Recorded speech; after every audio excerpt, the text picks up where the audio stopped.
Today I'm going to show how to correctly change oil in a modern car. Now over the years, both cars and the oil that goes in them have changed. For instance, in my old Toyota Celica here, I use conventional motor oil and change it every 3,000 miles. That's how older cars were made. But a modern car like this Toyota Matrix that has variable valve timing, it's much more complex and really requires a synthetic oil.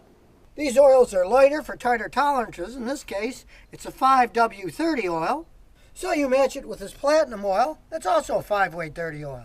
And of course, you can use any quality synthetic oil. I'm using this because it's a good oil and it was on sale at Walmart for $5 a quart. And in the case of this 2007 Matrix, Toyota requires 5,000-mile oil changes.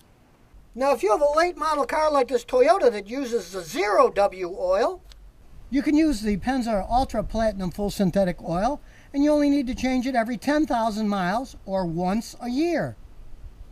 Which is what Toyota suggests, to change it once every 10,000 miles or once a year. And if you're going to change your oil that less frequently, you really need a better oil filter than some of the cheap ones that don't filter that well. But how can you tell if the filter's better or not? Well, first let's weigh them to see which has more material in them.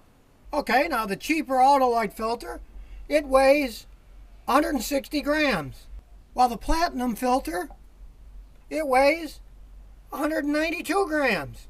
So there's obviously more in the fancy filter. Well, let's cut them in half and look inside. We got the grinder and cut them in half.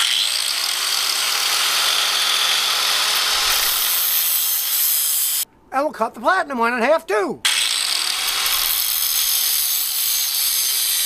Now when we compare the insides, the cheaper filter and the expensive ones have the same type of shell, but the seal on the cheaper one melted right off and fell. Well, the one here just stuck on the better filter, so it's got a better seal on it to begin with. But the main difference is the filtration material. The cheaper one you can see has much less pleats, so there's less surface area, and it uses a cheaper paper material, while this is a better composite one that can hold a lot more dirt.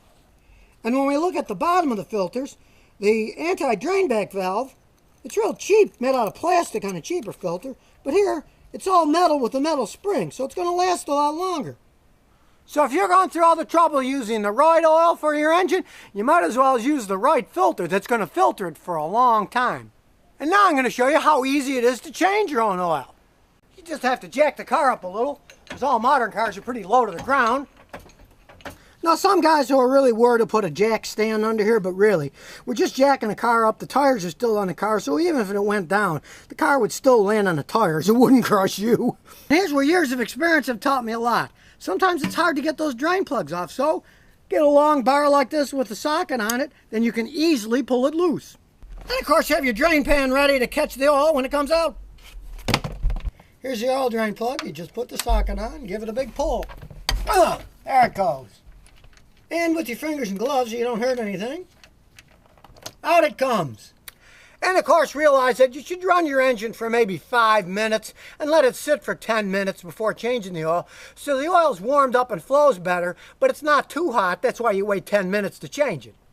And realize for the drain plug, it's a good idea to get a new gasket every time to put on before you put it back on to make sure it doesn't leak.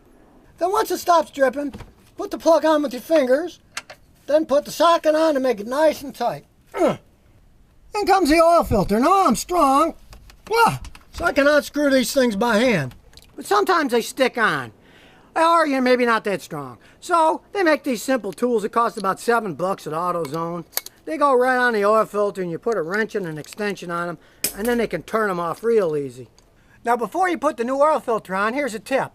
Stick your finger in the oil, wipe it around the lip where the seal is. That makes it seal better, plus it makes it easier to take off next time.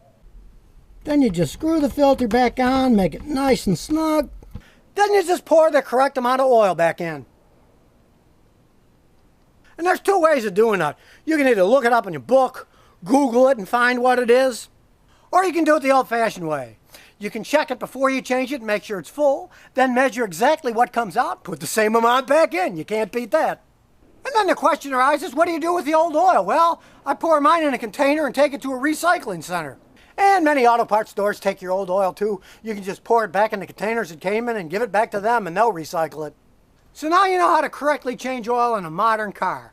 because you don't want to ruin one of these fancy modern engines. They cost a fortune to repair, and oil changes are simple and quick. And remember, if you've got any car questions, just visit the Scotty Kilmer channel.